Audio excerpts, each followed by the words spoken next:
finally time to sow our cosmos. So I know many of you have already sowed your cosmos because you kind of got really excited and sowed it very early. And what you might find is that because this is a half hardy annual, this is what you're always going to want to check on your packs, whether it's a half hardy or a hardy annual. If it's half hardy, it means it can't tolerate frost, so you're going to have to really look after these babies when it's frosty. So if you've sowed a little bit early, it just means that's longer that you need to look after them in the frost. And it also means that they may well be gigantic by the time you can put them out in the garden, because you can't put these out into the garden until after your last frost. Now, if you're in Cornwall, you're laughing, right? Because your last frost is really early in the year. Mine is at the end of May, which surprised me when I found out it was that late. But the end of May, so it's now the end of March. So this is the time I want to be planting mine, because these things take about 6 to 8 weeks to get garden ready, right? From seed to garden ready. So this is the time I want to be sowing them now for me. If your last frost date is a couple of weeks later than me, wait a couple of weeks before you sow them, okay? There's no rush. We're going to have plenty of flowers in our garden all summer long. So any time around now, probably great. Right, so this is what we're going to do and how we're going to do it. So I've got my tray ready here. Now I'm only going to sow, I probably only want about 4 of these, because I tell you, I had a cosmos monster last year, cosmos jungle that I created out of very few number of seeds. And because we are sowing so many seeds, you know, our April kit is 5 sets of cosmos, right? So I probably only want about 4 of these, but my mother-in-law wants some, my neighbors want some. So I'm just going to fill 8 cells. So you see these seeds here. Okay, so this is what the seeds look like. So all I'm going to do is really simple with cosmos.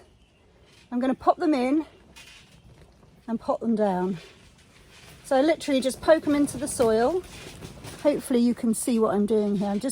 It's so tiny, right? But I'm just getting this little bit and popping it into the soil. Just literally poking them into the soil like that.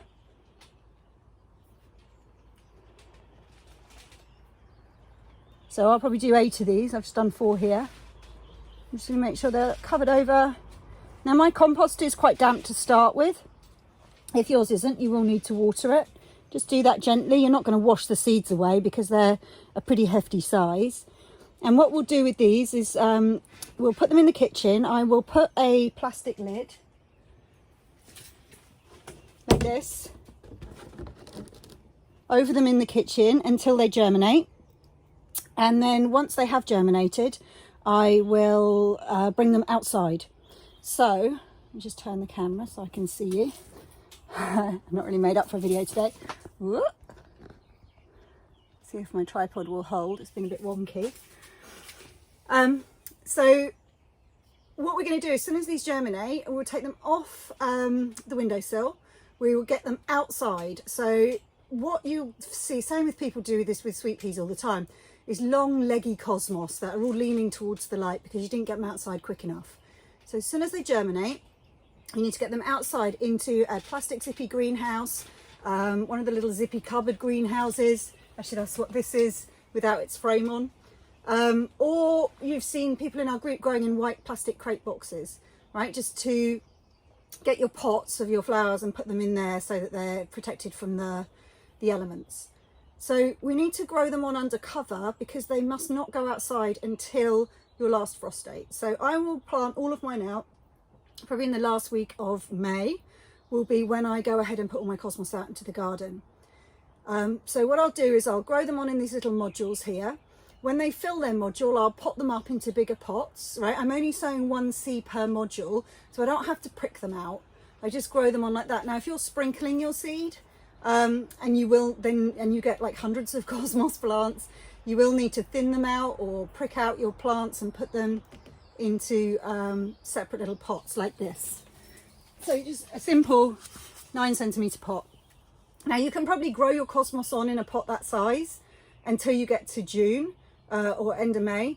If you have sowed a bit early, chances are you're going to need a bigger pot than this because the thing's going to get massive. right? So you need to make sure they don't get pot bound, like root bound, where the roots just curl round and round and round inside the pots. You will need to keep potting them on. So get some bigger pots. If you sowed early, get some bigger pots, get a load more compost, you're going to need it. When these plants get to about 10 or 20 centimeters tall, you can, you'll pinch out the tips, right? And I've got a little photo on a blog post, which I will put underneath this video so you can see what that looks like. And I'll do it alongside you as well, so you can see what it looks like in action. When we pinch the tips of the cosmos out, and that encourages it to get really bushy and have a load more flowers than it would do otherwise. So we'll pinch it out when it's about 10 or 20 centimeters high. We'll put them out in the garden at the end of May. We will need to stake them or have some supportive netting in your garden, because these things get big and they do blow around in the wind, and they snap and they fall over, and so you are going to need some support for them as well. But oh my goodness, we are in for a summer of flowery gorgeousness with these.